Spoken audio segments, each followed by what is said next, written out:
बंदा मतलब yes Bank में जो ये आज तुम स्पाइक देख रहे हो वो फंडामेंटल रीजन की वजह से, बट पहले यस बैंक जो बहुत फॉल हुआ था that was because of their board tussle, जिसमें एक्चुअली कंपनी जिसने चालू किया था वो जो दूसरा बंदा कपूर था, he got I mean he died in that 26/11 attack. He was in Taj. So वो मरने के बाद Rana Kapoor got the entire reign of the bank. And then there was a struggle between him and जो मर गया उसकी family. So there was already a tussle there. And then RBI already has a clause कि promoter has to lower down the stake if you want to run a bank. So RBI was anyway pressurizing, and RBI has done that with Uday Kotak also. कि अपना stake कम करो अगर तुमको चाहिए तो. Bank का कायदा कानून ही है कि promoter का stake कम होना ही चाहिए. Then that's what बैंक पे इन्फ्लुएंस कम होना चाहिए. Uday Kotak has been doing it, but Yes Bank में ये बहुत बड़ा इशू था ही. सो अभी क्या है कि मेरा बैंक है, मेरे बैंक से मेरा इन्फ्लुएंस कम हो जाए तो मैं मेरे बंदे रखूं. ये सब में थोड़ा कॉर्पोरेट गवर्नेंस क्वेश्चन मार्क हो गया था, और उसमें कुछ उसकी डिसीजन गलत and all. Bank is very good, bank का business is also very good, Yes Bank also, Kotak also, but they are struggling with not being able to open more accounts. उसका रिफ्लेक्शन उनके कासा रेशो पे आ रहा है. Kasa ratio, उनका Kasa ratio ज्यादा नहीं है, इसीलिए तो वो लोग सेविंग बैंक में ज्यादा रेट दे रहे हैं. करंट अकाउंट सेविंग अकाउंट जो उनका कलेक्शन है वो कम है, इसीलिए लोग इधर अपन फॉरेक्स में पढ़ेंगे उससे क्या होता है, उसका एफआरए पे क्या इंपैक्ट होता है, बैंक के स्वॉप्स पे क्या इंपैक्ट होता है वो. So that's the reason why struggle था. But NPA is not at least an issue, and NPA is generally not an issue with private banks. India में आज अगर 10 लाख करोड़ का एनपीए है टोटल, उसमें से 7 से 8 लाख करोड़ का तो सिर्फ स्टेट रन बैंक स्पेस है. सो इनमें इतना बड़ा इशू नहीं है NPA related. So people were just predicting कि ओ बहुत बड़ा इशू होगा, और वो नहीं हुआ, इसीलिए यस बैंक स्पाइक. सो अब आपने नोटिस किया इसको एक्सपेक्टेशन से कम ज्यादा हो तो ये किधर पड़े थे पता है? Actual minus expected, APT. So market react करता है आउटकम पे नहीं, चेंज इन आउटकम पे. आउटकम जो एक्सपेक्टेड था उससे कम ज्यादा हुआ ना, उस पे रिएक्ट करता है, आउटकम पे नहीं, चेंज इन आउटकम पे रिएक्ट करता है. ऐसा है. मार्केट जीडीपी के डेटा पे रिएक्ट नहीं करता, जीडीपी के डेटा में एक्सपेक्टेशन से जितना चेंज हुआ उस पे रिएक्ट करता है, अगर आपने एपीटी अच्छे से रिकलेक्ट होता रहेगा तो. राइट, चलो आगे बढ़ते.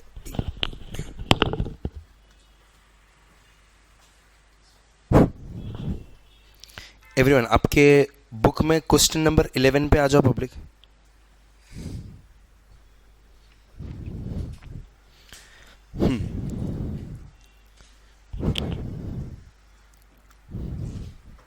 आगे सब लोग. Question number 11. Consider a bond is selling at par value of rupees 1000 with 6 years to maturity and 7% coupon with annual interest.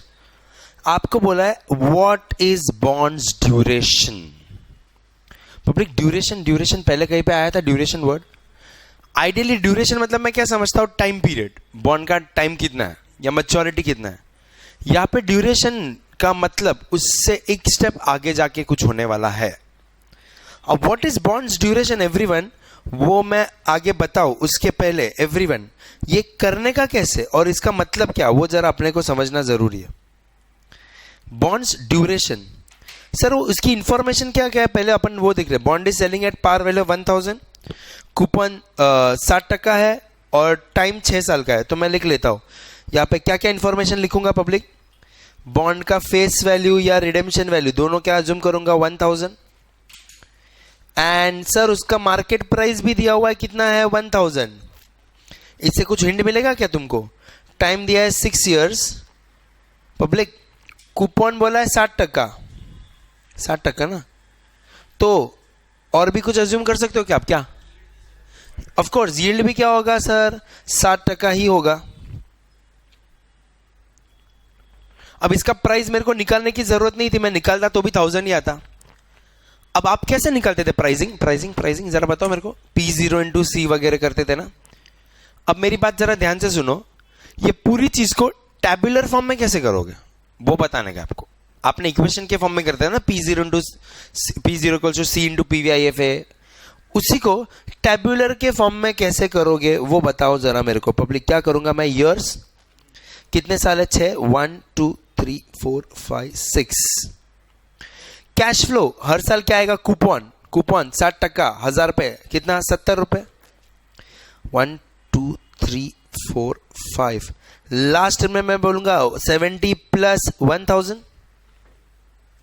Everyone, ये सबको मैं क्या करूंगा, डिस्काउंट करूंगा YTM पे। YTM कितना है सर, 7%। ये कहां से पता चला, उन्होंने नहीं दिया बट उन्होंने बोला बॉन्ड पार पे बिक रहा है, तो कूपन और YTM सेम। इसके बाद क्या करते हैं सर अपन, इसके बाद सर इसका अपन क्या करते हैं, इसके बेसिस पे अपन प्रेजेंट वैल्यू निकालेंगे और वो प्रेजेंट वैल्यू का आंसर क्या होगा, 1000 ही होने वाला। ये तो कॉमन स्टेप था ना यहाँ पे एवरीवन। हाँ तो सर मेरे को डिस्काउंटिंग फैक्टर जरा बताओ ना पब्लिक, 2 डेसिमल पे 7% का 0.93 87 82 76 71 और लास्ट का 0.67। अभी इवन तो 1000 ही आने वाला है, आपको क्या करने का, आपको मेरे को एक एक कैश फ्लो बताने का है। 17 टू 0.93 बताओ, अमाउंट कितना, 65.10 एम प्लस दूसरा 17 to 0.87 60.90 M plus 17 to 0.82 57.40 M plus फिर 17 टू 0.76 20 एम प्लस फिर 17 टू 0.71 49.70 और फिर 1070 into 0.67। This is going to be 716 और इसको एम प्लस में करके MRC करोगे तो तकरीबन 1000 आएगा। एग्जैक्ट नहीं आएगा क्योंकि आपने 2 डेसिमल में कट ऑफ किया है, आ जाए तो अच्छा है। अब ये मैंने यहाँ तक मैंने क्या किया, यहाँ तक मैंने कोई नया चीज़ नहीं किया। आपका बॉन्ड का जो वैल्यूएशन आप कर रहे थे वही किया है, बट टेबुलर के फॉर्म में। क्यों किया है वो, क्योंकि अब जो मैं आगे 2 स्टेप करने जा रहा हूँ वो डिफाइन करेगा क्या बॉन्ड का एक ब्यूटीफुल कॉन्सेप्ट, जिसको के थ्रू मेरे को पता चलेगा बॉन्ड में रिस्क कितना, and that is known as duration. अब जो ड्यूरेशन निकालने का तरीका है वो यहाँ तक तो सेम ही है जो प्राइस निकालने का है। आगे 2 चीज करना है जो अभी आप मेरे को हेल्प करोगे और उसके थ्रू मैं पढ़ाऊंगा ड्यूरेशन का कॉन्सेप्ट क्या है। आगे आप निकालोगे वेट्स। वेट्स क्या चीज का, सुनना अच्छे से, निकालने जाओ उसके पहले आपने बॉन्ड में कितना डाला, 1000 रुपया, वो रिकवर होगा कैश फ्लो से। On an average every year कितना प्रतिशत कैश फ्लो आ रहा है उसको वेट्स बोलते हैं। मतलब आपने 1000 रुपए डाला, पहले साल में प्रेजेंट वैल्यू टर्म्स में कितना आने वाला है, 65.1। 1000 में से उधर से मेरे को वेट मिलेगा कि पहले साल में कितना कैश फ्लो आएगा। समझा क्या? तो क्या करोगे कैलसी में, 65.1 डिवाइडेड बाय 1000 करोगे तो आपको आंसर आएगा वहां पे क्या सर, 0.0651। मतलब 6%, 6.51%। इतना कैश फ्लो आ रहा है फर्स्ट ईयर में प्रेजेंट वैल्यू टर्म्स में। सेकेंड ईयर में मैं बोलूंगा 0.0609, 0.0574, 0.0532, क्योंकि 1000 है इसके लिए, 1000 नहीं रहता तो करना पड़ता। 0.0497 और यहाँ पे 0.7169। सर ये सबका टोटल क्या होने वाला है, ये सबका टोटल 1 होने वाला है। ये मैंने क्या किया, वेट्स निकाला। पब्लिक क्यों वेट्स निकाला समझा क्या पब्लिक? ये क्या बता रहा है ना, क्यूमुलेटिव नहीं, ये क्या बता रहा है मेरे को कि ये जो 1000 रुपए तुमने बॉन्ड में डाला वो क्या प्रपोर्शन में आने वाला है आने वाले 6 साल में। लेकिन अलग अलग साल में आने वाला है ना, तो इसीलिए मैं एक नया चीज निकालता हूं, टाइम वेटेड। मतलब टाइम इनटू वेट करूंगा, इससे मुझे जो आंसर मिलेगा टाइम वेटेड, इससे मुझे पता चलेगा जो कैश फ्लो आ रहा है प्रोपोर्शनेटली वो क्या क्या टाइम में आ रहा है। मतलब अब मैं कैलसी में क्या करने वाला हूं, कैलसी में करूंगा मैं 0.0651 into 1। which is again 0.0651 m plus. दूसरा क्या करूंगा 0.0609 इंटू 2 कितना आता है बताओ मेरे को 0.1218 m plus. Next 0.0574 into 3 0.1722 m plus. करते जाओ रास्ते में पता चलेगा क्या कर रहे हो. 0.0532 into 4.2128 m plus. Next 0.0497 into 5.2485 m plus. और लास्ट वाला 0.7169 इंटू 6 क्या 3014 m plus MRC. बताओ कितना 5.12. Everyone focus on this 5.12. What is this 5.12? 5.12 ये बताता है. इसको कैसे लिखते हैं अपन 5.12 क्या अमाउंट में परसेंटेज में क्या इसको हम लोग लिखते हैं years. ये क्या बताएगा कि आपने बॉन्ड में 1000 रुपया डाला. आइडियली 1000 रुपया आपका पूरा रिकवर होने वाला है क्या कब 1000 रुपये प्रिंसिपल वापस कब मिलने वाला है लास्ट में. लेकिन बीच में भी तो कुछ आ रहा है कूपन के फॉर्म में. सो ऑन एन एवरेज मैंने डाला हुआ पैसा 1000 रुपया कितने टाइम में वापस आएगा उसको बोलते ड्यूरेशन.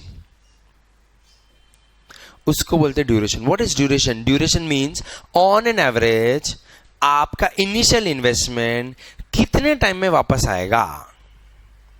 एवरीवन सर पूरा पैसा लास्ट में आने वाला है या पहले भी कुछ आ रहा है. मेरा क्वेश्चन आपने डाला 1000 रुपया सब एक साथ लास्ट में आने वाला है या बीच में भी कुछ आ रहा है. बीच में भी कुछ आ रहा है ना.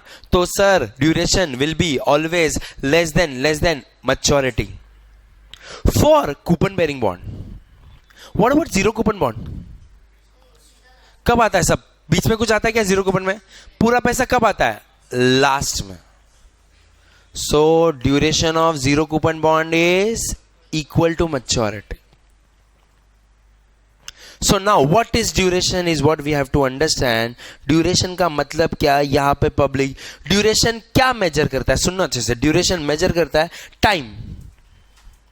आपका आंसर किस में देता है ड्यूरेशन टाइम में. क्या मेजर करता है टाइम. इट विल टेक क्या चीज के लिए for investment in bond to be repaid by its internal cash flows. क्या ड्यूरेशन अपने को देता है टाइम. टाइम क्या बताता है कितने टाइम में आपका इनिशियल इन्वेस्टमेंट वापस आएगा. सर ऐसा कुछ कॉन्सेप्ट कहीं और पे भी किया था कैपिटल बजटिंग में. Payback period discounted payback period. वो भी क्या बोलता था प्रोजेक्ट में डाला हुआ पैसा कितने टाइम में वापस आएगा. याद है डिस्काउंटेड पेबैक पीरियड. वो भी आंसर ईयर्स में देता था. हाँ उसका करने का तरीका अलग था. उसका दोस्त तू जो बोल रहा है ना क्यूमुलेटिव कैश फ्लो वो डिस्काउंटेड पेबैक पीरियड में करते थे. वो that is cumulative cash flow वाला technique. Here we do time weighted technique. Time and weight. Technique is different objective is same. वहां पे प्रोजेक्ट में वो क्या बताता था ऑन एन एवरेज कितने टाइम में प्रोजेक्ट का आउटफ्लो पीवीसीओ वापस आएगा. बराबर ना. ड्यूरेशन भी यही करता है. सो इसीलिए क्या लिखा है मैंने it is similar to the concept of discounted payback period used in capital budgeting technique. However यहाँ पे अपन जो टेक्निक यूज करेंगे वो टाइम वेटेड मेथड. क्यों मैं बोल रहा हूँ टाइम वेटेड मेथड समझा क्या पब्लिक. क्या मैंने टाइम इनटू वेट्स ये टेक्निक से करने का ड्यूरेशन. सर कैपिटल बजटिंग में आप क्या करते थे पता है कैश फ्लो को लेते थे और क्यूमुलेटिव कैश फ्लो करते थे. यहाँ पे वो टेक्निक डिफरेंट है. इट्स टाइम वेटेड बाकी कॉन्सेप्ट सेम है. अब इससे पता क्या चलेगा मेरे को. इससे क्या पता चलेगा it is also known as Macaulay duration. ये जो आप कर रहे हो ना आपने जो ये भी ड्यूरेशन निकाला इसको बोलते हो Macaulay duration by a very renowned actuary जो एक्चुरी मैथमेटिशियंस रहते हैं एक्चुरी साइंस वाले. बराबर public maths geniuses. Insurance company में मैंडेटरी एक्चुरी साइंस को रखना. उनका ऑफिशियल पैकेज का पता है minimum official package is 1 CR if you clear all those 14 papers. Minimum official package is 1 CR if you clear all the 14 groups. ऐसा उसमें public सुनो आप 3-4 ग्रुप भी मतलब 3-4 पेपर भी पास हो जाए तो बड़ी बात है, right. As a CFA institute member I have exemption in 8. सो मेरे को 9 से ही शुरू करना है. जाने दो, काय को जरूरत है इतना सारा, काय को पढ़े. मैथ्स ऐसे ही पसंद है अपने को, जान दो. वैसे बता रहा, as a chartered you also have exemption in few papers probably, ऐसा. एनीवे, सो ये जो एक्चुअली साइंस रहता है, दिन भर जो मैथ्स में खेलते रहते हैं पब्लिक, उनका उसमें से ये जो फ्रेडरिक मैक्यूले है, he was a very famous renowned actually scientist. He came up with this model called duration. अब इसका यूजेज किधर करने वाला है, उसका यूजेज अपन करने वाला है. सर ये duration is nothing but risk of bond. ये जितना ज्यादा होगा वो आपको क्या बताएगा, वो आपको ये बताएगा कि कितना लेट पैसा आ रहा है. आपको बॉन्ड में जल्दी चाहिए, लेट चाहिए, जल्दी चाहिए, लेट चाहिए, जल्दी. सो सर जितना ड्यूरेशन कम होगा वो क्या बताएगा, पैसा फास्ट रिकवर होगा. So can I now conclude, higher the duration higher the risk and lower the duration lower the risk. So इसका यूजेज किधर करने का है पब्लिक, इसका यूजेज किधर करने का है. अगर मैं आपको 2 बॉन्ड दे दूं, सुनना यहां पे ध्यान देना अच्छे से. अब आपके कॉन्सेप्ट का टेस्ट है, ड्यूरेशन आप तो निकालोगे. अगर मैं 2 बॉन्ड दे दूं, बॉन्ड ए और बॉन्ड बी, और दोनों का YTM पहले दोनों में दे देता हूं. दोनों समझो 10 साल के बॉन्ड है, 10 इयर्स का बॉन्ड है. दोनों का YTM अगर मैं बोलूं 10% है, कौन सा बॉन्ड सिलेक्ट करोगे, कौन सा बॉन्ड सिलेक्ट करोगे पब्लिक, सेम. लेकिन ये हाफ इंफॉर्मेशन हो गया, ये तो सिर्फ रिटर्न हो गया, आपको रिस्क भी तो चाहिए. So what is risk, risk is that duration. अब दोनों बॉन्ड 10 साल का है, दोनों का YTM 10% है, लेकिन ड्यूरेशन एक ऐसा चीज है जो मेरे को बताएगा दोनों में से जल्दी किस में पैसा आएगा. सो दोनों का ड्यूरेशन पब्लिक 10 होगा या 10 से कम. समझो दोनों कूपन बेरिंग बॉन्ड है, दोनों कूपन बेरिंग बॉन्ड है, तो 10 से तो कम ही होगा. मतलब समझो मैं इसका देते तो 9.15 है और इसका 9.25. अब आप आंसर निकाल पाओगे कि यील्ड भले सेम है, रिस्क किसका कम है, रिस्क किसका कम है, ए, क्योंकि उसका ड्यूरेशन कम है. अब आप थियरी ऑफ डोमिनेंस अप्लाई कर सकते हो इसमें, रिस्क और रिटर्न वाला. Everyone getting that public. ये ड्यूरेशन से ही मैं जज कर पाऊंगा कौन सा बॉन्ड में फास्टर रिकवरी होगा.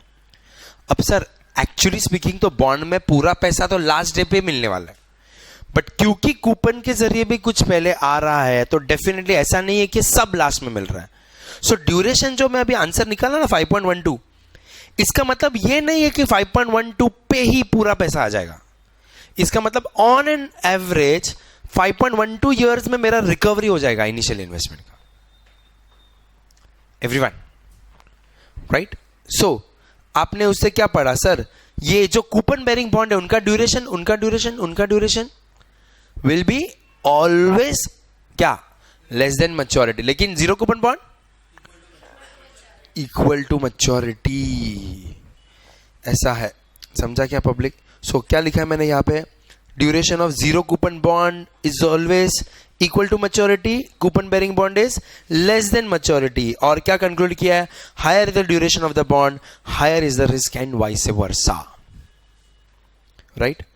अब अपन क्वेश्चन पे आते हैं. क्वेश्चन में क्या बोला था कि what is the duration of the bond, अपन ने निकाला ड्यूरेशन ऑफ द बॉन्ड. लेकिन अब एक स्टेप थोड़ा आगे जाते हैं, एक स्टेप आगे जाते हैं.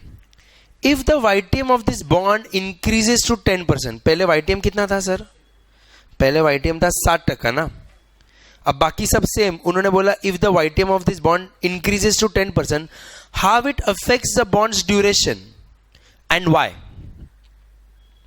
वो आपको निकाल के ही ऑब्जर्व कर पाओगे. मतलब बाकी सब चीज सेम, ये बाकी सब चीज सेम, सिर्फ डिस्काउंटिंग रेट अभी मैं 60 के बदले क्या कर दूंगा 10.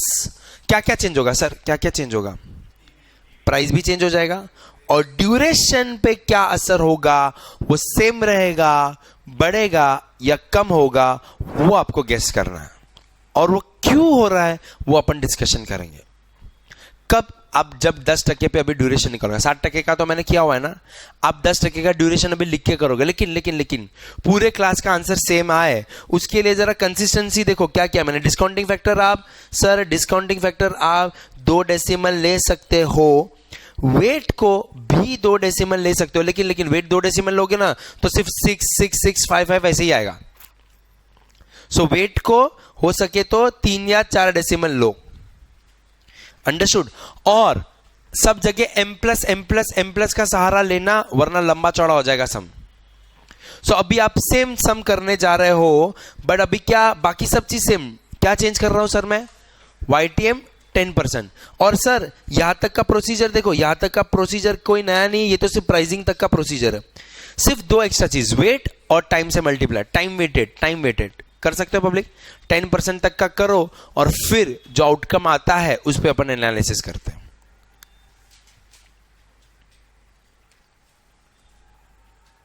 $58.1, 52.5, 47.6, 43.4. और इससे आपका प्रेजेंट वैल्यू भी चेंज हो गया रहेगा अभी 864.5. तो वेट से ना 1000 पे नहीं लेना भाई, 864 पे लेना. बहुत सारे लोग वो एरर कर देते हैं.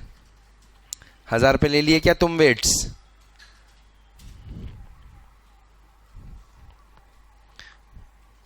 भाई अगर तुम वेट पुराना ही लोगे तो ड्यूरेशन में फर्क कैसे आएगा? टाइम तो वही मल्टीप्लाई हो जाएगा. लॉजिक तो लगाओ भाई लोग. वेट सी तो चेंज होने वाला है, जिसके लिए मगजमारी कर रही है. सो आपका 4 डेसिमल वेट्स लिया रहेगा पब्लिक 0.0. एनीबॉडी? 737, बोइंग 737. 0.0672, 0.06, 0.7550, 0.0502 और 0.6931. टाइम से मल्टीप्लाई करोगे, आपका ड्यूरेशन फिर भी 6 से तो कम ही आएगा. लेकिन अभी इंटरेस्टिंग चीज ये है 5.12 से कम या ज्यादा आएगा, वो देखना है. और जो शिवांग ने तो पहले ही प्रेडिक्ट करके बता दिया है. क्या?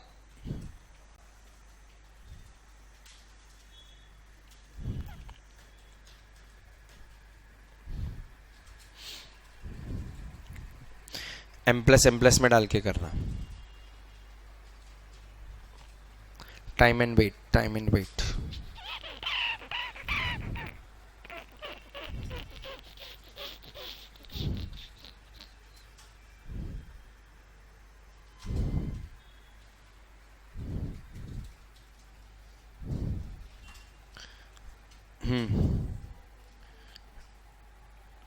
नहीं मैडम, 5.02.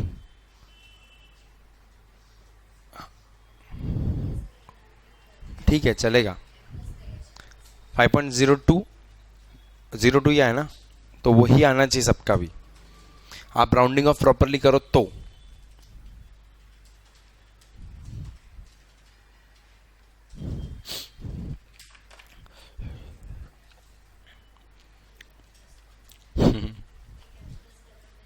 तो गलत नहीं.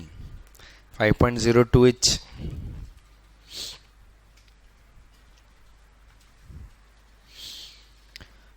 क्या ऑब्जर्व कर रहे हो पब्लिक? ड्यूरेशन कम या ज्यादा? क्या हो गया? कम हो गया. आया जिन अहमद? ड्यूरेशन आपका पहले से कम हो गया. क्यों कम हो गया, कोई बता सकता है रीजन? यील्ड बढ़ा तो ड्यूरेशन कम हो गया, लेकिन इसकी वजह क्या? ऐसा क्या यील्ड ने कर दिया? सुनो पब्लिक, इसका कनेक्शन है ना टाइम वैल्यू ऑफ मनी के साथ है. मैं हिंट वो दे रहा हूं. हाँ, कूपन बढ़ा नहीं, कूपन तो उतना ही रखा है मैंने. मैं मैथ्स की बात नहीं कर रहा हूं, डिनोमिनेटर बढ़ा न्यूमरेटर, मैं वो नहीं बोल रहा हूं. मेरे क्वेश्चन को समझो. क्या बोला मैंने? यील्ड बढ़ने की वजह से ड्यूरेशन कम हो गया. एग्जैक्टली क्यों ऐसा होता है, इसका हिंट मैंने क्या बोला दोस्त Ahmad? Time value of money में इसका हिंट था. बताओ शिवांग, ऐसा क्या हो गया? क्यूमुलेशन ज्यादा बार हो गया. Are you sure? मैं बताऊं hint? There is a big difference between simple and compounding. What? Simple और कंपाउंडिंग में क्या? री इन्वेस्टमेंट. क्या अज्यूम करता है वाईटीएम? वाईटीएम जब 60% वाईटीएम ले रहे थे अपन, वो क्या अज्यूम करता कि कूपन जो 70 आया वो री इन्वेस्टमेंट भी 7 पे ही हो रहा है. तो समझो आपने बॉन्ड खरीद लिया 60% यील्ड वाला, आपको हर साल कूपन कितने मिलने वाला फिक्स हो गया. लेकिन अब मार्केट में बॉन्ड खरीदने के बाद मार्केट में इंटरेस्ट रेट बढ़ गया, तो जो आपके कूपन आ रहे हैं वो 60% पे री इन्वेस्ट हो रहे हैं या हायर रेट पे? हायर रेट 10% पे री इन्वेस्ट हो रहे हैं. तो सर आपका पैसा फटाफट आएगा या लेट आएगा? क्यों? क्योंकि पहले क्या 60% पे ही कूपन आ रहा था और री इन्वेस्टमेंट भी 60% पे हो रहा था. अभी री इन्वेस्टमेंट ज्यादा रेट पे होगा तो मेरा पैसा जल्दी बनेगा, तो रिकवरी फास्ट होगा. समझा क्या एवरीवन? सो अगर आपको री इन्वेस्टमेंट, अभी देखो बॉन्ड का ना यूनिक फीचर देखो, अगर आप रेडी हो उस लेवल पे जाने के लिए तो मैं बताऊं, अगर आप ये कैलकुलेशन के जंजाल से बाहर आ गए हो तो मैं बताऊं, करूं क्या? ट्राई, कोशिश. लंच के पहले ही कर सकता हूं ये सब, लंच के बाद तो इसीलिए लंच के पहले मैं थोड़ा पुश करता हूं. क्या? हाँ, अगर यील्ड बढ़ा तो माना मैंने बॉन्ड का प्राइस गिरा, लेकिन आपको उससे फर्क पड़ेगा, आपको फर्क पड़ेगा तभी ही फर्क पड़ेगा अगर आप बीच में बेचने वाले हो. तो अगर आप मैच्योरिटी तक होल्ड करने वाले हो तो आपको क्या फर्क पड़ेगा? आपको तो मैच्योरिटी पर रिडेम्पशन वैल्यू पूरा मिलेगा. बॉन्ड में असर किसको? यील्ड बढ़ने गिरने का, उसको जो बीच में खरीदने या बेचने वाला है. सर जो मैच्योरिटी मतलब स्टार्टिंग में लेके मैच्योरिटी तक होल्ड करने वाला है उसको खड्डे में गया प्राइस, उसको यील्ड बढ़ने का टेंशन नहीं है, उसको यील्ड बढ़ने का फायदा है क्योंकि री इन्वेस्टमेंट हायर रेट पे होगा, पैसा फास्टर रिकवर होगा, उसके लिए अच्छा है. सुनो मेरी बात, ये आपके सिलेबस में नहीं है, ये सीएफए एफआरएम में है. There is always a set of between price risk and reinvestment risk. There is always a trade off between क्या? Price risk and reinvestment risk. अगर आपको री इन्वेस्टमेंट में फायदा चाहिए तो प्राइस गिरेगा. मतलब यील्ड बढ़ा तो क्या होगा? यील्ड बढ़ा तो री इन्वेस्टमेंट में फायदा होगा लेकिन प्राइस गिर जाएगा. लेकिन सर यील्ड गिरा तो प्राइस में फायदा हो जाएगा. बॉन्ड में यील्ड गिरता है तो प्राइस बढ़ता है ना, लेकिन री इन्वेस्टमेंट कम रेट पे होगा. It's always a trade off that. So now tell me one thing, if you are gonna sell the bond बीच में से तो you want the yields to fall और राइज. अगर आप बॉन्ड बेचने वाले हो बीच में तो आपको क्या चाहिए? यील्ड गिरे ताकि हायर प्राइस पे बेचो. लेकिन आप मैच्योरिटी तक होल्ड करने वाले हो तो आपको क्या चाहिए? यील्ड बढ़े तो आप री इन्वेस्टमेंट हायर रेट पे कर पाओ. जो इनकम का ना, जो भी बीच में मिल रहा हो उसको री इन्वेस्टमेंट हायर रेट पे करो. दोस्त तू एक और चीज कर सकता था, अभी तू बीच में से बेचे और वापस इन्वेस्ट करने जाए तो भी हायर वाईटीएम मिलेगा, लेकिन बेचने पे प्राइस गिर जाएगा और री इन्वेस्टमेंट करने हायर यील्ड पे जाएगा, वो फर्क उतना ही होगा. तो इसीलिए फायदा ही नहीं बीच में बेच के. समझा क्या पब्लिक? यही चीज मैंने एक्सप्लेन किया है. जरा वापस आओ आपके एक्सप्लेनेशन में. क्या मैंने लिखा है वो जो उन्होंने क्वेश्चन में बोला है, effects of increase in YTM on bonds duration. क्या लिखा है public? With increase in YTM from 7 से 10 अपना ड्यूरेशन क्या हो गया? गिर गया. 5.12 से 5.02 हो गया. With higher YTM, coupons of the bond are reinvested at higher rate, which further decreases the time required for recovering the initial investment. आपका कूपन हायर रेट पे रीइन्वेस्ट होगा तो आपको जो टाइम लग रहा था रिकवरी को वो फास्टर हो जाएगा. Therefore, duration, which is nothing but क्या? Discounted payback period decreases with higher YTM या higher discounting rate. समझा पब्लिक? अब उन्होंने क्वेश्चन में एक और चीज बोला था, why should the duration of coupon carrying bond be always less than time to maturity? मतलब जो कूपन वाले बॉन्ड का ड्यूरेशन मैच्योरिटी से कम क्यों होना चाहिए? क्यों क्यों क्यों क्यों क्यों क्यों? क्योंकि मैच्योरिटी के पहले कुछ तो मिल रहा है. Not like zero coupon bond. तो मैंने एक्सप्लेनेशन में जीरो कूपन बॉन्ड के बारे में भी बोला है. In zero coupon bond there are no cash flows received before maturity in any form, whether coupon और प्रिंसिपल रीपेमेंट, सब लास्ट में मिलता है. Therefore duration of zero coupon bond maturity है. तो सर जीरो कूपन बॉन्ड का duration maturity है, coupon bearing bond में कुछ तो मिल रहा है. सो क्या लिखा है मैंने, however in coupon bearing bond there are cash flows received regularly in the form of coupon before maturity. Therefore duration क्या, which measures the average time period required, क्या चीज के लिए, for recovering initial investment will always be less than maturity for coupon bearing bond. ये सब में sir आपका yield बढ़े या गिरे, यील्ड बढ़े या गिरे, दोनों केस में ड्यूरेशन 6 से तो कम ही है, मैच्योरिटी से तो कम ही रहने वाला है. तो वही चीज मैंने एक्सप्लेन किया क्या, in the above case with similar maturity both the bonds, मतलब बॉन्ड तो एक ही था both the time, the bonds का क्या हो गया, duration was less than 6 years only. Public do expect such questions which should be a combination of calculation and concept. I'm not saying you all to write this big thing, but what if this comes in theory? Theory में आता है ये सब, duration of bond, impact of YTM on duration, क्या लिखोगे, ये लिखोगे, concept पता रहेगा तो लिखोगे ये सब. Understood everyone? Right? Okay? चलो अब आएगा वापस, अब मैं सब चीज को मिक्स करूंगा. क्या पता है, forward rates, price, YTM, duration, तब जन्नत नसीब होगी. Everyone, that is the sum. Question number 12. Question number 12. Are you prepared for it? वाह, जोमेटो से मंगाए हो तुम, आज ही तुमको पता चला कि नहीं. ओयो में इन्वेस्टमेंट, ओयो में इन्वेस्टमेंट किया किसने, Didi Chuxing. Didi Chuxing, Didi Chuxing, it's Uber of China and its valuation is equal to Uber, by the way. China's biggest startup after Alibaba, most valuable startup. And that company has invested $100 million in Oyo, the company of Ritesh Agarwal, who started the company at the age of 18, and by the age of 21, 22, he had more than 10 bodyguards with him. Why? Because he had become the India's biggest hotelier. और सब hotel वाले पहले उसे नाराज थे कि तू ऐसा हमारे सामने तू ऑल्टरनेट वो रूम सर्विसेज दे रहा है, सस्ती वाली इतनी. अब सब होटल वाले उसके साथ टाइप कर रहे हैं. And it has become a $5 billion company. 5 billion, 500 crore dollar, 500 crore dollar मतलब 5,500, 35,000 करोड़ का कंपनी हो गया. बाप रे, $5 billion. ऐसा कितना 24 साल का लड़का. अपन मैं तो 28 साल तक तो एग्जाम दे रहा था दुनिया भर की कि कोई जॉब मिल जाए, जॉब मिल जाए, जॉब मिल जाए. क्या फर्क पड़ गया, क्या फर्क पड़ गया, कोई फर्क नहीं पड़ता. इग्नोर करने का ये सब.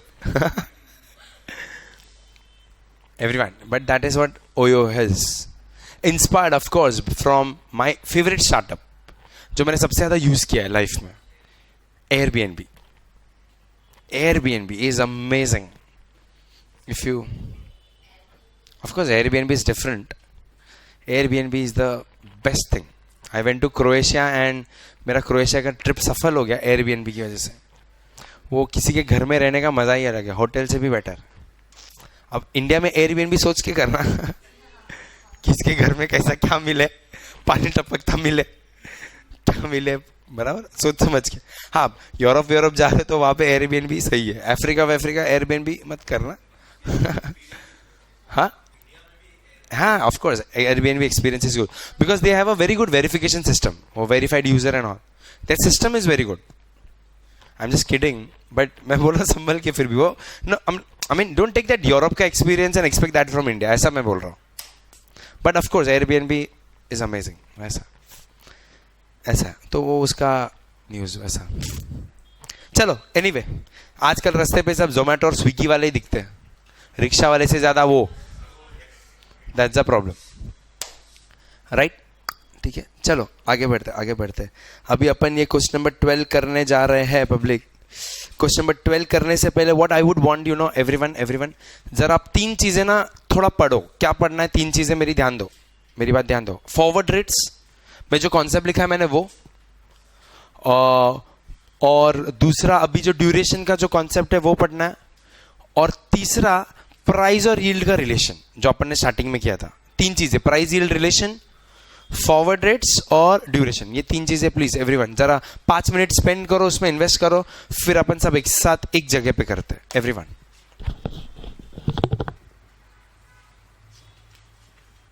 मैटर करता है टाइम, चाय, खाना, उसके बाद दिमाग में जाता है नहीं जाता है।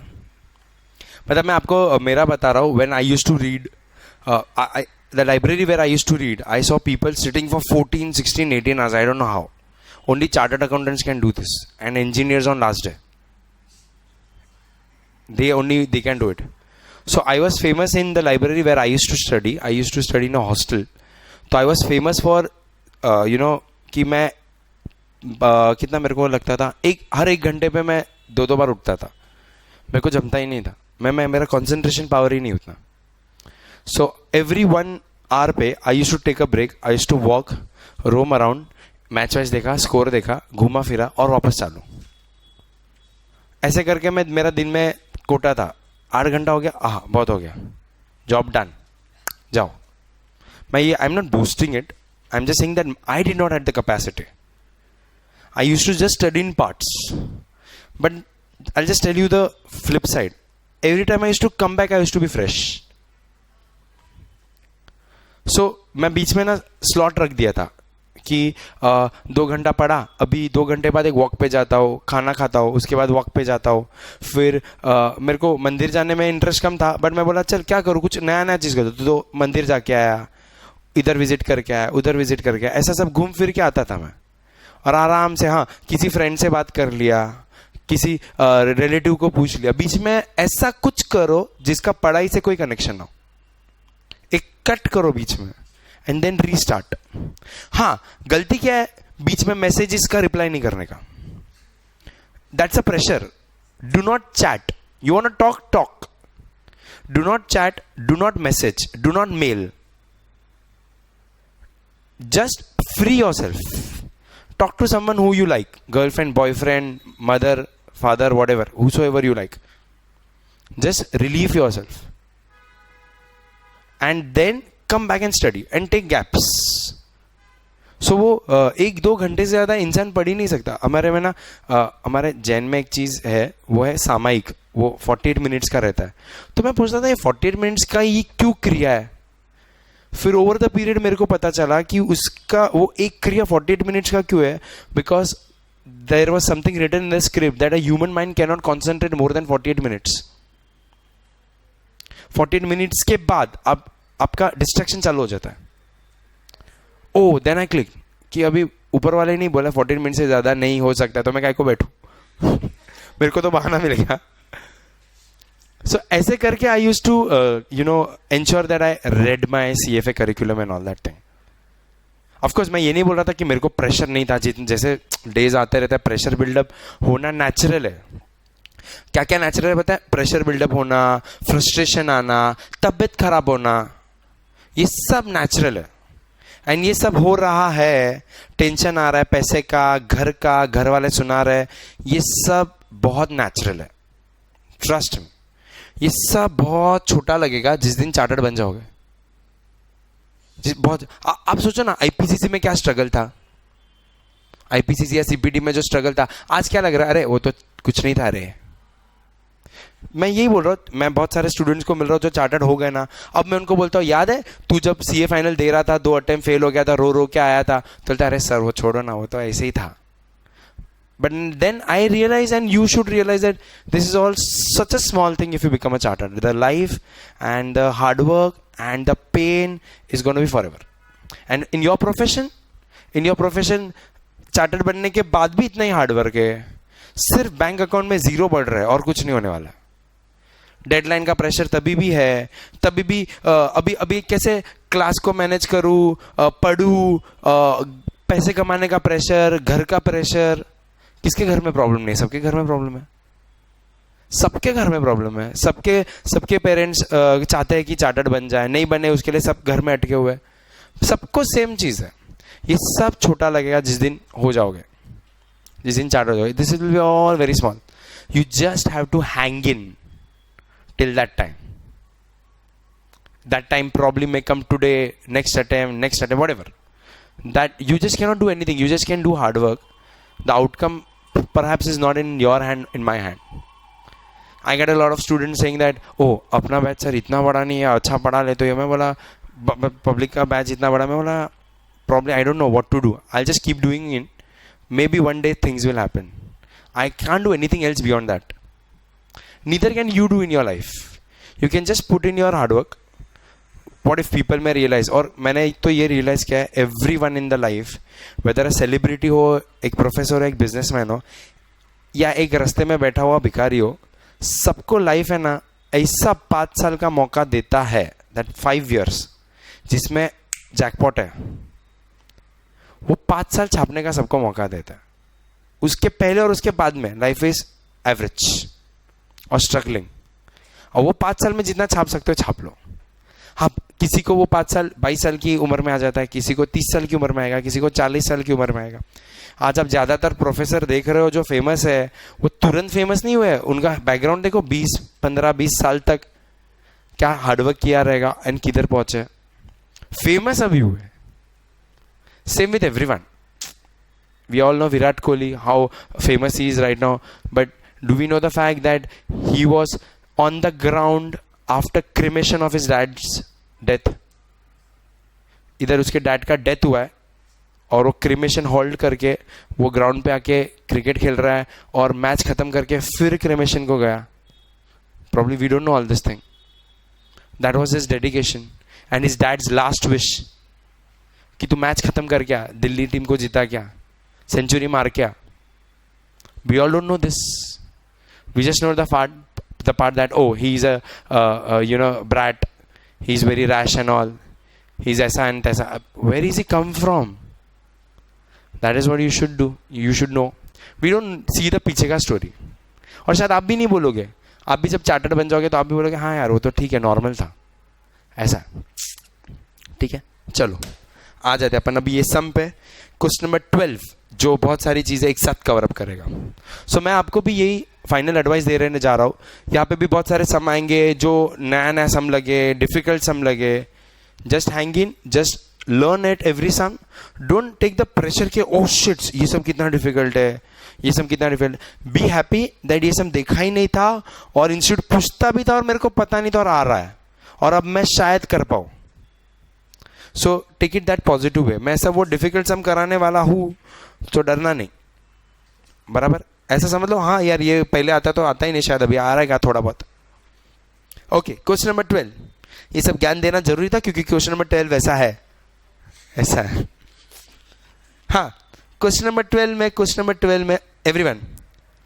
तो अभी क्वेश्चन नंबर 12 पढ़ के उसको एप्लीकेशन करने में जब पार्ट डी पे अपन पहुंचेंगे ना तो एक नया कॉन्सेप्ट मैं इंट्रोड्यूस करने वाला हूं जो ड्यूरेशन से रिलेटेड होने वाला. New concept I introduce question number 4, मतलब पार्ट डी के पहले. उसके पहले की सब चीज जो अभी तक आपने किया सब एक सम के अंदर है. ओके, चलो क्वेश्चन नंबर 12 पढ़ते हैं अपन. दोस्त लव पढ़ना.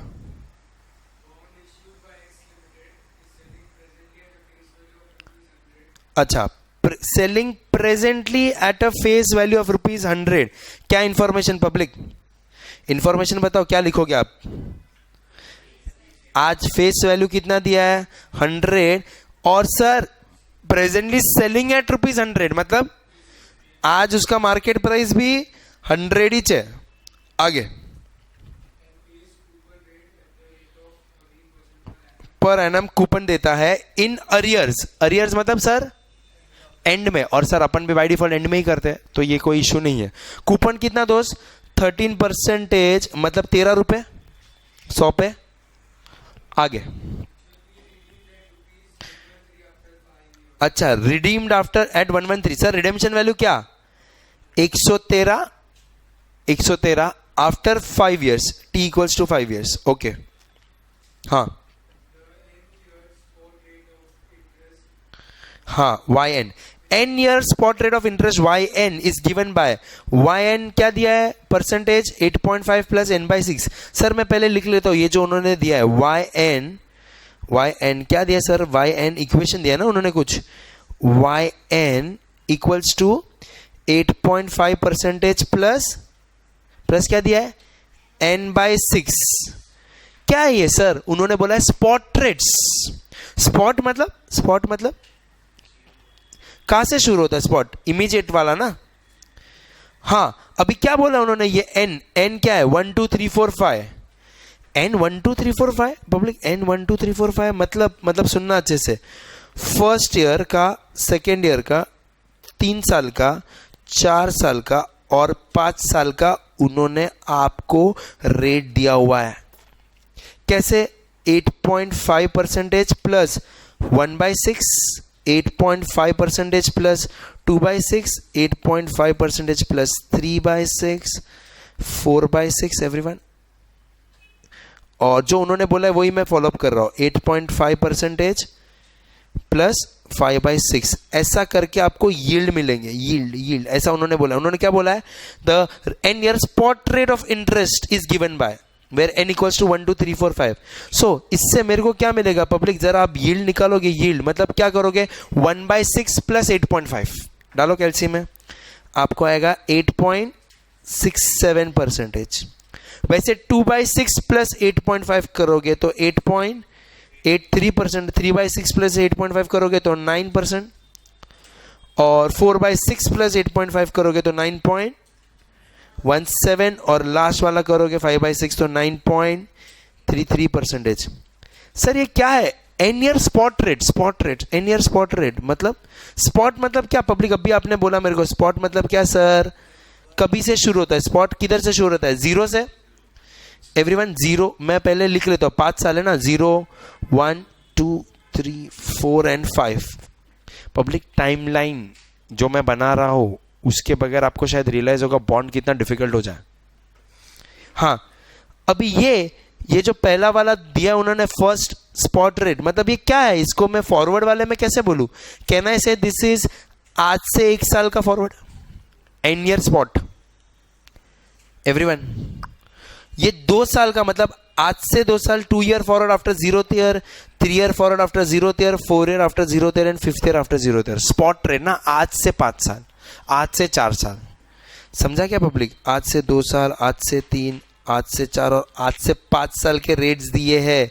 कितना दिया सर पब्लिक, आज से मेरे को 1 साल का कितना बोला है उन्होंने, 8.67, फिर 8.83, फिर 9%, फिर 9.17 और लास्ट वाला 9.33, ऐसा करके उन्होंने दिया है मेरे को रेट्स।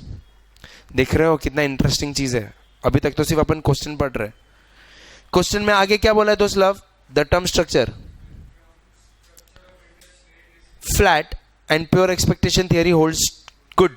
2 चीज, term structure of interest rate is flat, flat मतलब क्या, जैसा मैच्योरिटी बढ़ रहा है आप नोटिस करो यील्ड भी बढ़ रहा है, बराबर, मतलब वन साइडेड है। और pure expectation theory holds true, मतलब क्या, आप इससे फॉरवर्ड रेट ले सकते हो, अंडरस्टूड। हाँ अभी क्या बोला है, you are required to calculate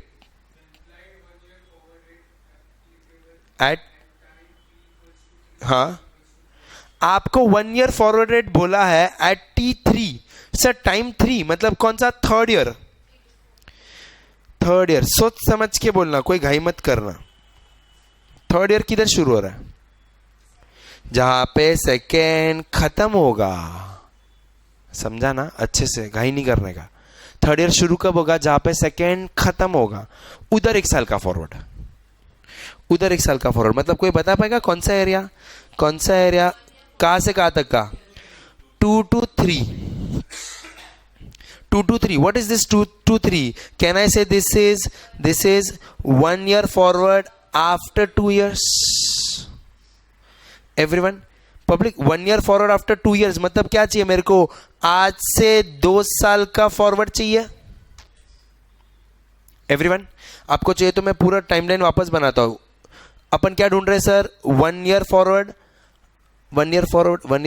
after 2 years ना, एवरीवन अपन F12 ढूंढ रहे हैं. F12 मैं वापस से इसका लाइन बना लेता हूँ कि आपको कंफ्यूजन ना हो. मतलब टोटल कितना साल? 1 2 3. आप कौन सा एरिया ढूंढ रहे हो सर? आप ढूंढ रहे हो 2 से 3 के बीच में. क्या समझा? क्या टाइमलाइन वापस बना दो, कोई टाइम वेस्ट नहीं होगा उससे. सो क्या मैं लिख सकता हूँ इधर? Can I write 1 plus 2 year forward after 0th year square into, बताओ, 1 plus 1 year forward after 2 year should be equal to 1 plus 3 year forward after 0th year cube. Everyone सब इंफॉर्मेशन है क्या आपके पास? इंफॉर्मेशन है सर. आज से 2 साल का रेट है, क्या है? 1.0883 square into 1 plus F12 equals to 3 साल का क्या है? 1.09 क्यूब.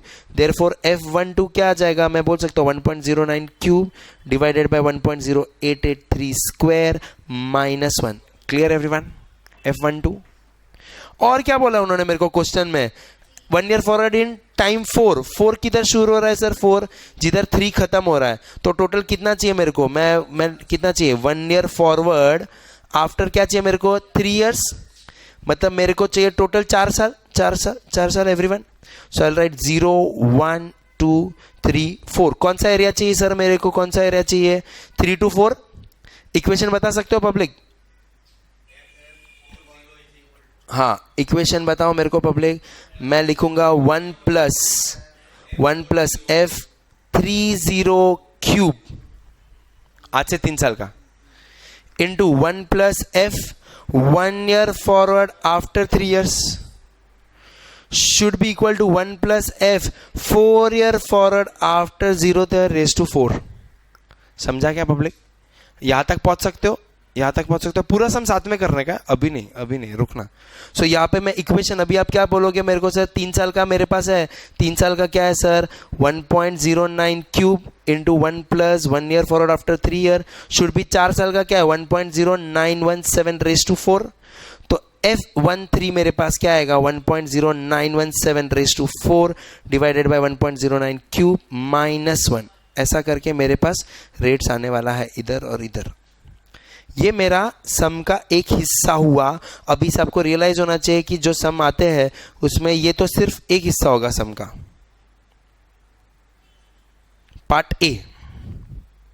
अब मैडम जरा देखो पार्ट बी क्या बोला है. वो आपके लिए, आपका जो डाउट था ना उससे रिलेटेड है. हाँ, पार्ट बी क्या बोला है? The value of bond at time 0. अभी P0 ढूंढने का है. अभी P0 भी ढूंढने का है मैडम. और उसके साथ अपने को उन्होंने ये सब भी इंफॉर्मेशन दिया है रेट का. सर अपना बॉन्ड कितने का है? अपना बॉन्ड 5 साल का है और आपके पास 500 साल की यील्ड है. सो अब P0 ढूंढने के लिए मैं क्या करूंगा सर? सबसे पहले बॉन्ड का जो इंफॉर्मेशन है 100, कूपन कितना है 13 और रिडेम्पशन वैल्यू 113 और 5 साल का है. तो सबसे पहले मैं कैश फ्लोज डाल देता हूं सर. P0 मैं कैसे डालूंगा? P0 पब्लिक P0 मैं क्या लिखूंगा? P0 कैश फ्लोज लिख देता हूं. P0 इक्वल्स टू पहले साल 13, दूसरे साल 13, तीसरे साल भी 13, चौथे साल 13, पांचवें साल 13 प्लस 113. Everyone right? इसको प्रेजेंट वैल्यू पे खींच के लेके आने का है. सो सर पहले साल का डिस्काउंटिंग रेट क्या? मैं लिख रहा हूं इधर ऊपर है मेरे पास क्या? 1.0867. दूसरे साल का आज से 1 साल का और 1 साल के बाद 1 साल. या फिर सर आज से 1 साल, टाइमलाइन में देखो, आज से 1 साल और 1 साल के बाद 1 साल इज नथिंग बट आज से 2 साल का स्क्वायर. वही तो है प्योर एक्सपेक्टेशन थियरी. सो आप फॉरवर्ड भी ले सकते हो या दोनों का स्क्वायर. क्या है सर आज से 2 साल का रेट? आज से 2 साल का रेट क्या है पब्लिक?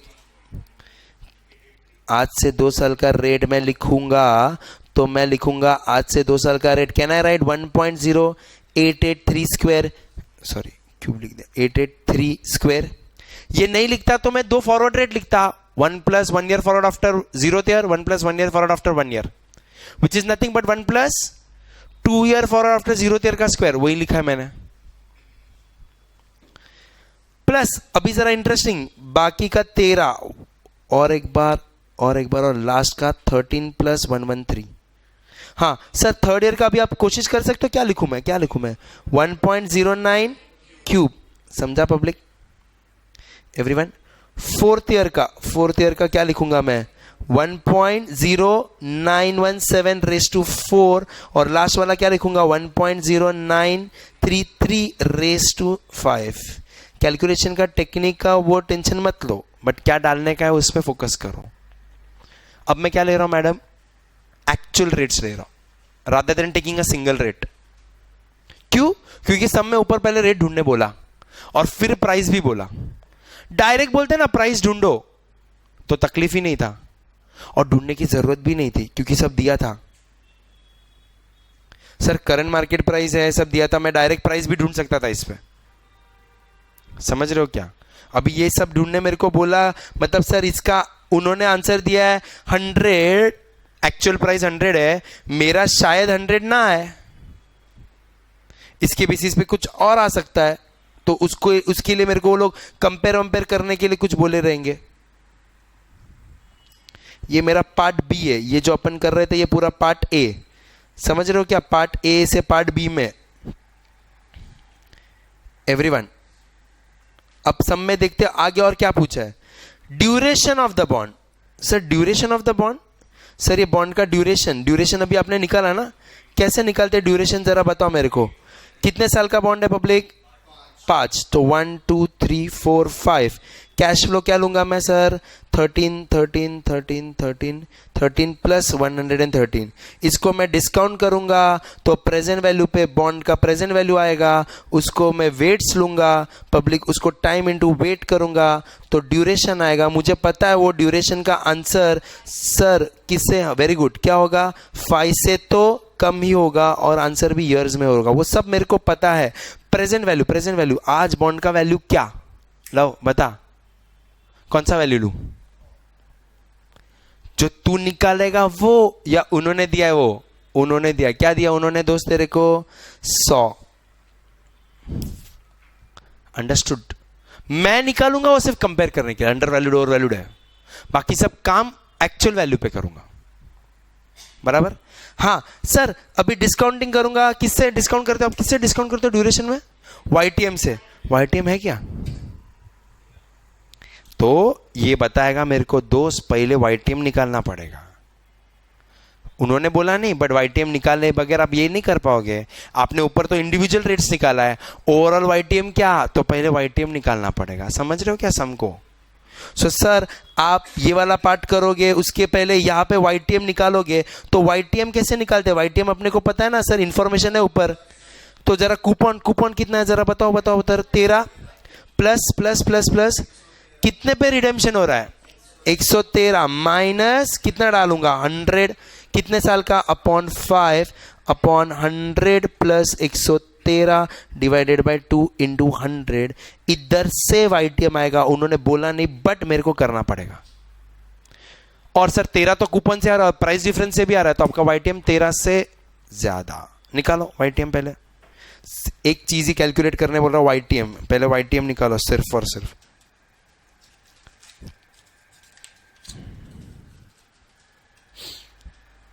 कितना, 13 से ज्यादा आएगा, कितना आएगा पब्लिक, 14.65%।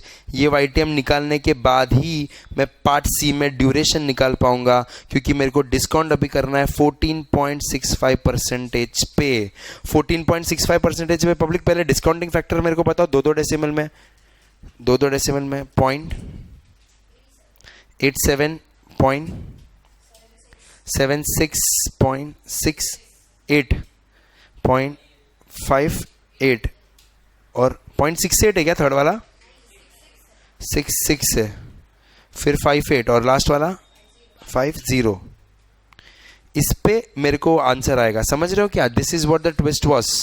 सर क्या क्या निकाला आपने ये सब में, जरा देखो। फॉरवर्ड रेट्स टाइमलाइन वाइमलाइन बना के, उन्होंने फॉरवर्ड रेट भी इज्जत से नहीं दिया, ये सब मेहनत करवाया तुम्हारे पास।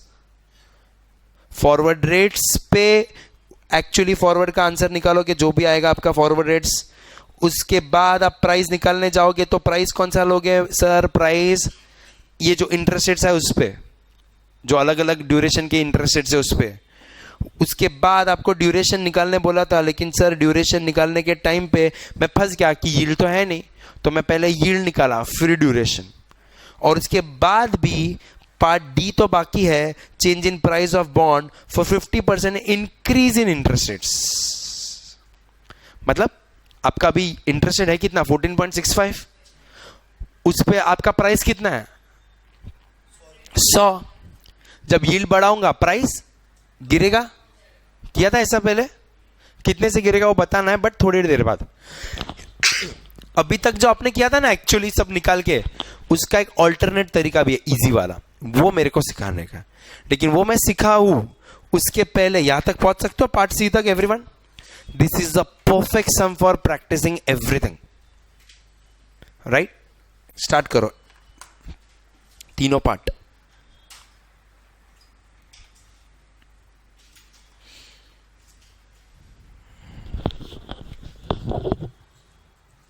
अभी आप जो बता रहे हो कि मेरा आंसर ऐसा क्यों आया मैडम, उसके पीछे का कारण डेसिमल भी हो सकता है और अपने कर्म दोनों हो सकते हैं।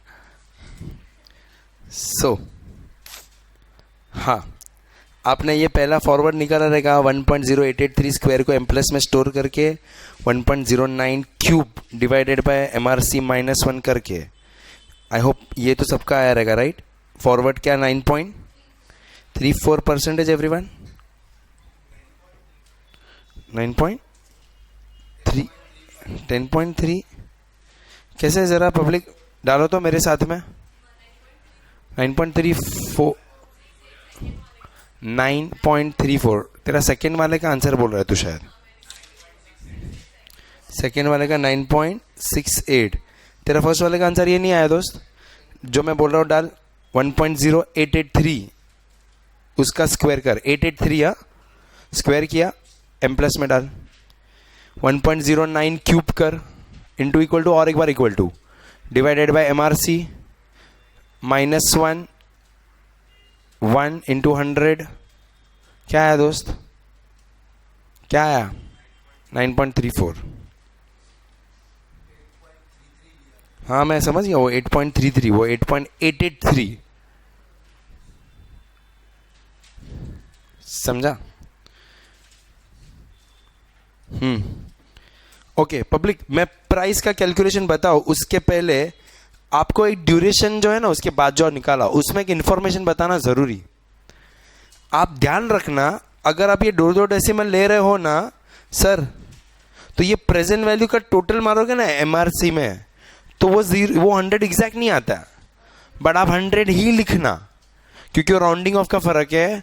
और दूसरा फर्क कि आपने ये जो YTM निकाला है ना वो बिना टाइम वैल्यू में निकाला, इसमें कोई टाइम वैल्यू लिया नहीं, लेकिन प्राइस जब निकालने जा रहे हो तो टाइम वैल्यू कंसीडर कर रहे हो, इसके लिए वो फर्क आएगा। सो that's a jugaad system, you have to put it your 100 only. वो कैल्शियम में शायद 101 पॉइंट समथिंग आएगा, सो वो 100 ही लेने का, अंडरस्टूड? सो उस पे अब मैं ड्यूरेशन निकाला रहेगा पब्लिक, वेट्स और सब करके, तो आई होप आपको ड्यूरेशन वहाँ पे कितना है पब्लिक, 4.009। वो डिपेंड करता है मैडम आपने कितना डेसिमल लिया, वेट्स कितना डेसिमल लिया आपने, 4 लिया, तो 4 पे 4.05 भी आया रहेगा, किसी को 02 भी 09 भी व्हाटएवर, दैट्स ऑल ओके। 4.02 से लेके 09 तक कुछ भी आ सकता है, that is gonna depend on what decimal have you taken properly और नॉट। मतलब अगर मैं आपको बोलूँ यहाँ पे प्रेजेंट वैल्यू क्या क्या लिया, जरा बताओ मेरे को अभी क्विक। 11.3, अभी जरा 13 इंटू 0.87 करो, 13 इंटू 0.87 करो, 11.31 आ रहा है बराबर। अब अगर इधर तुमने 2 से ज़्यादा डेसिमल लिया रहेगा तो अलग आएगा। सो यहाँ पे कितना 2 डेसिमल लिया तो 11.31, हाँ फिर उस पर कितना आ रहा है आपका 4.01 आ रहा है क्या, और आपका 4.09 मैडम आपका 02, इतना फ़र्क कैसे होना चाहिए सर। 11.31 नेक्स्ट 9.89 नेक्स्ट 9.88 ना सॉरी 8.71 फिर हाँ मैडम करो ना 13 इंटू 0.66 8.58 तो गड़बड़ हो गया मैडम आपका। 8.58 जो फिगर दिख रहा है वो लिखना, समझा क्या? ऐसे में छोटा छोटा छोटा फर्क आते रहे। मैं 4.05 आएगा दोस्त, 52 तो नहीं आएगा। सो मैडम ऐसे आपने जो छोटा छोटा एरर अगर करोगे सर तो वो फर्क आते जाएगा। So that's okay, that's not an issue, but please don't do error. आप राउंडिंग ऑफ 2, 3, 4 लो, that is not an issue, but जो आ रहा है वो ना लो, that is an issue. So वो दैट डिपेंड्स। अभी आपने तीसरे को देख के राउंड ऑफ किया है कि नहीं प्रॉपरली, तो वो 0.67 नहीं आ रहा है ना, शायद 66 ही आ रहा है वो, तो इसके लिए तो वो सब फर्क होगा minor. Anyway you can ignore that, आप 4.05 या 04 व्हाटएवर कुछ भी रखो। इसके लिए मैं आपसे मगजमारी नहीं करूंगा, क्योंकि वो आपने वहां पे कहीं पे मिस्टेक भी किया हो सकता है, या सबका आंसर अलग आ सकता है 2, 3, 4 डेसिमल की वजह से। सो दैट्स ओके, उससे कोई प्राइस में बड़ा फर्क नहीं पड़ेगा। हाँ, क्या होना चाहिए सर? 5 से कम होना चाहिए, वो बात नक्की, ठीक है। हाँ, फिर अगर आप सुनो मेरी बात वापस से, अगर आप यहाँ पे छोटा छोटा एरर कर रहे हो तो कोई नहीं बचा पाएगा उनके आंसर और तुम्हारे आंसर में डिफरेंस आएगा। सो अभी आपने किधर राउंड ऑफ प्रॉपरली नहीं किया वो आप ही ढूंढ पाओगे, ऐसा है। वो एक चेक करके आप ही ढूंढ पाओगे किधर राउंड ऑफ प्रॉपरली नहीं किया। एनीवे 4.02 कितना 2 डेसिमल के हिसाब से जिन्होंने लिया ये कितना आ रहा है? 4.02 अपन लेते हैं। होल्ड ऑन, अब ये ड्यूरेशन का भी आगे कुछ यूज है, उसके पहले अभी ये वाला कैलकुलेशन जिनको नहीं जमा उनके लिए यहां पे, हाँ इसका पहले आंसर बोल दो। हाँ, इसका आंसर आप बताओ क्या है आपके पास में? 122.89 इज द आंसर एक्चुअली, 122.89, 122.89, और यही होना चाहिए क्योंकि पूरा एक साथ करना है। तो सो अभी मैं बता देता हूं जिनको नहीं आया, मेरे साथ में करना, आगे पीछे मत हो जाना वरना मैं मिलूंगा नहीं बाद में वैसा। सो इसके लिए इक्वेशन देखना एक एक करके। 13 डिवाइडेड बाय 1.0867 इक्वल्स टू मारते रहना, भूलना मत। इक्वल टू क्या? m+। अभी सर हर एक को अलग अलग करना पड़ेगा। सो अभी सेकेंड वाले में देखो, पहले डिस्काउंटिंग रेट निकालना पड़ेगा। सो आप क्या करोगे? 1.0883 डिवाइड इक्वल टू किया, इनटू इक्वल टू ये उसका स्क्वायर हो गया, इनटू 13 करना भाई, हाँ, इक्वल टू m+, ये दूसरा गया। अभी तीसरे के लिए 1.09 divide equal to into equal to square equal to cube into 13 equal to m+। अभी फोर्थ वाला 1.0917 divide equal to into equal to square equal to cube. Madam तेरा आंसर राइट आने ही नहीं वाला, तू इंटू इक्वल टू मार रही है, गया। अभी आंसर राइट नहीं आएगा, तू इंस्ट्रक्शन फॉलो नहीं करेगी तो ऐसे ही होगा। You are doing into equal to, मैंने सिर्फ इक्वल टू बोला। सो क्या क्या रहेगा पब्लिक? आपने 1 divided by 1.0917 into equal to करोगे तो square equal to cube equal to 4 into 13 फिर इक्वल टू और m+। अब लास्ट वाला 1.0933 डिवाइड इक्वल टू, इसको 5 बार करने का, तो into equal to square equal to cube equal to 4 equal to 5 into 126 लेना, 113 plus 13 equal to m+ MRC। You should get exactly 122.89। आ रहा है क्या? चलो जो भी रहेगा वो, इससे क्या आ रहा है एग्जैक्टली 79। हाँ, 122. मैडम आपका आंसर नहीं आया रहेगा ना, इंटू इक्वल टू वो अब बीच में ना फोकस लॉस्ट हो गया तो गया, वरना दूसरा गाउटी तरीका एक एक करो, लिखते जाओ और खत्म करो। ये पूरा एक ही समय, बाय द वे अभी तक सम खत्म नहीं हुआ, फॉर योर काइंड इन्फॉर्मेशन। कितने मार्क्स के लिए मत पूछना, 20-25 मार्क्स के लिए नहीं है। छोड़ दूंगा। क्या क्या छोड़ोगे? ऐसा सम आया हुआ है, मेरा बनाया हुआ सम नहीं है। This has been probably I don't know when but this is there. अब पब्लिक, अब अपन करते हैं जो नेक्स्ट चीज पूछा हुआ है, क्या? Change in the price of bond for 50 basis point increase in interest rates. मतलब हम लोग यहाँ पे अभी change in price of bond for 50 basis point change in interest rates. Sir पहले यील्ड कितना था? 14.65%, और तब बॉन्ड का कीमत कितना था? 100। अभी यील्ड में बढ़ा दो 0.5 बेसिस पॉइंट्स है, मतलब सर कितना हो जाएगा? 14.65 में 0.5 आप ऐड करोगे तो कितना हो जाएगा? 15.15 पे वापस से प्राइस ढूंढना है। ऑफ कोर्स प्राइस गिर जाएगा, वी ऑल नो, और चेंज इन प्राइस नेगेटिव आएगा। ये तो आप कर ही रहे थे अभी तक कैसे कर रहे थे? पूरा इक्वेशन बना के। अब इसको करने का एक और तरीका है। क्यों एक और तरीका अपन यूज कर रहे हैं और आगे से भी वही यूज करने का है? क्यों जरा अच्छे से सुनो। सर पूरे बॉन्ड में अभी तक आपने अगर सीखा रहेगा तो बॉन्ड के प्राइस को चेंज करने के पीछे का एक ही कारण है, क्या? यील्ड। यस और नो? पूरे बॉन्ड में बॉन्ड के प्राइस को, बाकी सब तो कांस्टेंट है, तो एक ही चीज चेंज होगा तो बॉन्ड का प्राइस चेंज हो जाएगा, क्या? यील्ड। तो क्यों ना यील्ड और बॉन्ड का कुछ रिलेशन बने। यील्ड मतलब कौन सा? Market interest rates. क्या ऐसा इक्विटी में कुछ था कि इक्विटी के प्राइस को चेंज करने के पीछे कौन रीजन? किसकी वजह से इक्विटी के प्राइस में चेंज आ सकता है? क्या? मार्केट की वजह से। चेंज इन मार्केट की वजह से चेंज इन स्टॉक, जिसको करते थे अपन रिलेट किससे? बीटा से। So what is beta? Beta क्या बोलता था? पब्लिक सुनो अच्छे से। बीटा क्या बोलता था? बीटा बोलता था सेंसिटिविटी, मतलब चेंज किसके अंदर किसकी वजह से। बता सकते हो आप किसके अंदर किसकी वजह से? चेंज इन स्टॉक का price due to change in market. बराबर ना एवरीवन? सो आपको विलियम शार्पे ने बताया कि स्टॉक का प्राइस चेंज करने के पीछे का कारण एक्चुअली स्टॉक खुद है, कंपनी स्पेसिफिक रिस्क और क्या? Market specific risk. लेकिन विलियम शार्पे ने क्या बोला? फोकस किस पे करना चाहिए? Market specific risk, systematic risk. क्यों unsystematic risk can be diversified. So तब विलियम शार्पे ने अपने को क्या बोला? सिस्टमैटिक रिस्क पे फोकस करना चाहिए, और उसके सिस्टमैटिक रिस्क को मेजर करने का एक टूल दिया, बीटा। सो बीटा क्या बताता है? Relationship, change in something upon something, किसके अंदर चेंज किसकी वजह से? अच्छे से बोलना, किसके अंदर चेंज किसकी वजह से?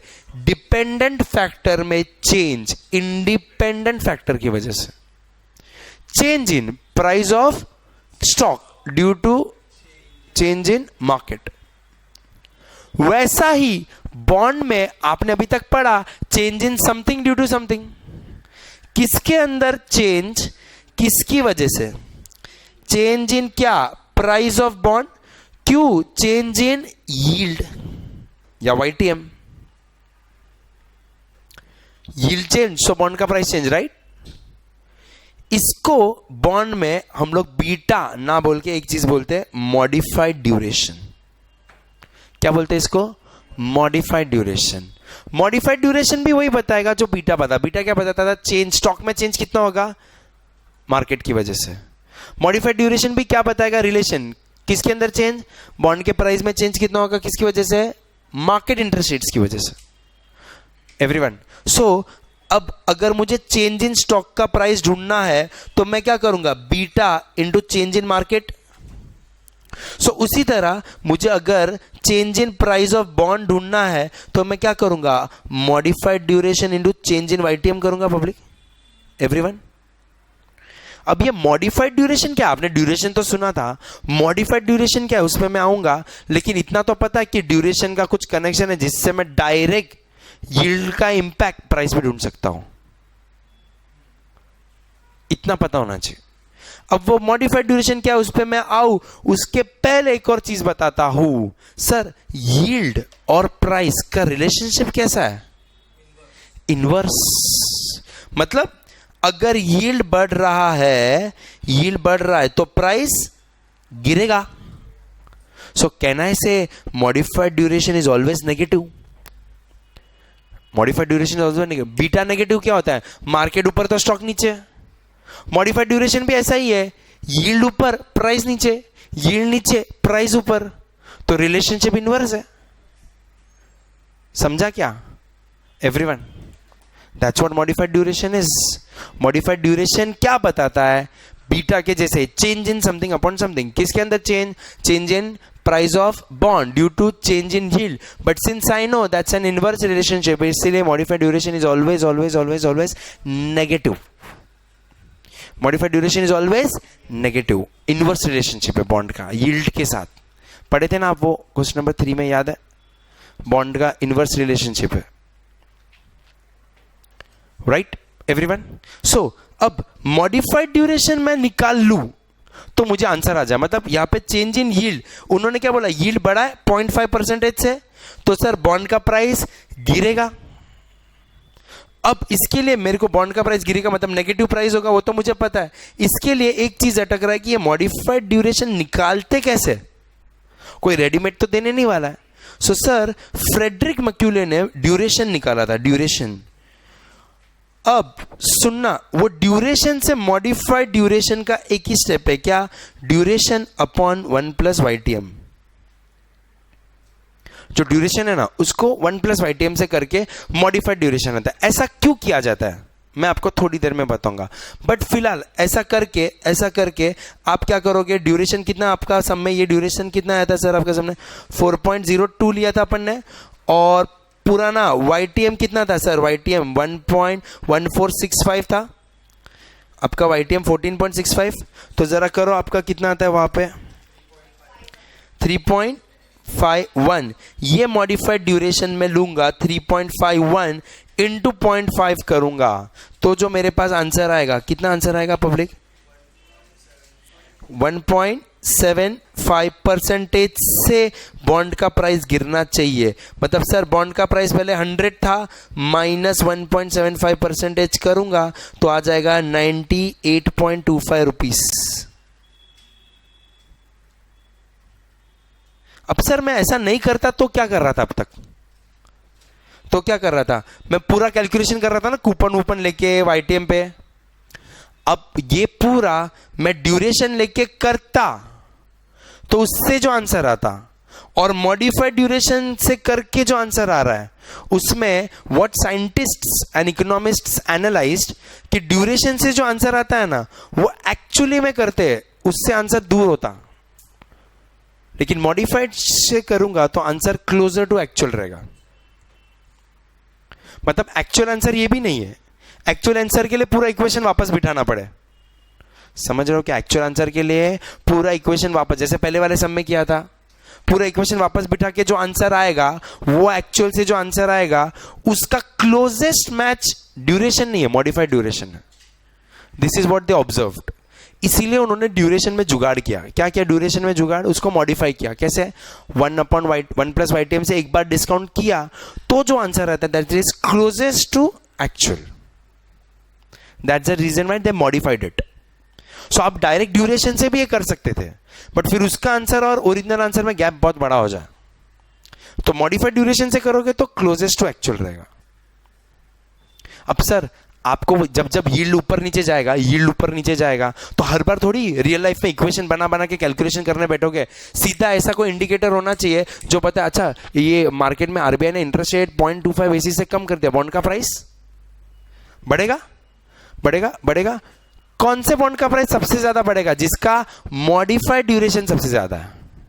अब समझो किसी बॉन्ड का RBI ने इंटरेस्ट रेट क्या 0.25% गिरा दिया, और समझो बॉन्ड का मॉडिफाइड ड्यूरेशन 2 है, 2, तो अब डायरेक्ट रेट कर सकते हो 2 इंटू 0.25, 2 इंटू 0.5% से मेरे बॉन्ड का प्राइस बढ़ेगा। समझा क्या? सो डायरेक्ट रियल लाइफ में आप रिलेट कर सको उसके लिए मॉडिफाइड ड्यूरेशन यूज करते हैं। आप एक्चुअली भी निकाल सकते हो, but modified duration is a new thing that you learn. ये मॉडिफाइड ड्यूरेशन किसके जैसा है सर? वो मॉडिफाइड ड्यूरेशन बीटा जैसा। बीटा जैसे बताता है change in something upon something, वैसे ही मॉडिफाइड ड्यूरेशन। एंड लेकिन मैंने एक चीज आपको क्या बोला, मॉडिफाइड ड्यूरेशन बीटा की तरह प्लस माइनस नहीं हो सकता, लेकिन modified duration will be always always always क्या, नेगेटिव. क्यों नेगेटिव होगा सर? क्योंकि बॉन्ड प्राइस और यील्ड का चेंज रिलेशन इनवर्स. सो क्या लिखा है मैंने यहाँ पे मॉडिफाइड ड्यूरेशन के बारे में? Public, it is an advance version of duration. Modified कैसे? By discounting actual duration with YTM. We know that bond prices and YTM have inverse relationship, and this relationship is approximately given by MD. Sir आप अपने solution book में approximate को highlight करो, क्योंकि ये exact answer नहीं देगा. Exact answer के लिए आपको पूरा इक्वेशन वापस बिठा के कैलकुलेशन करना पड़े.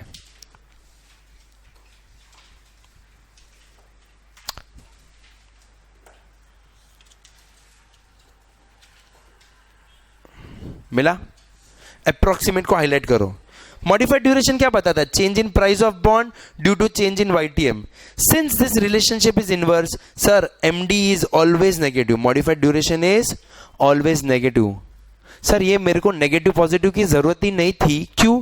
मेरे को अभी पता है यील्ड बढ़ेगा तो बॉन्ड का प्राइस का आंसर नेगेटिव ही आएगा. मैं माइनस प्लस के भरोसे नहीं हूं. समझे क्या पब्लिक? सो अब उन्होंने जो बोला था वहां पे कि 50 बेसिस पॉइंट से यील्ड बढ़ाया, तो सर मेरा मॉडिफाइड ड्यूरेशन, मतलब since modified duration is negative, मेरा प्राइस चेंज भी नेगेटिव आएगा.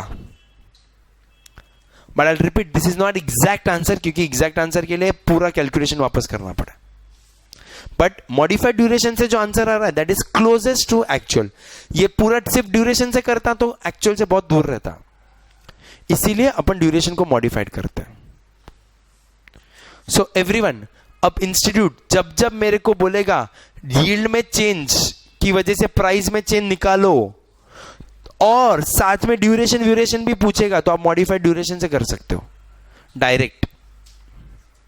Understood? That is what will learn, and इसी को आगे अपन कंटिन्यू करते हैं लंच के बाद. ओके आप लोग को जस्ट पढ़ना है तो वहां पे पढ़ सकते हो मॉडिफाइड ड्यूरेशन का थियरी, और वही अपन ने सम में अप्लाई करके आंसर निकाला है. राइट?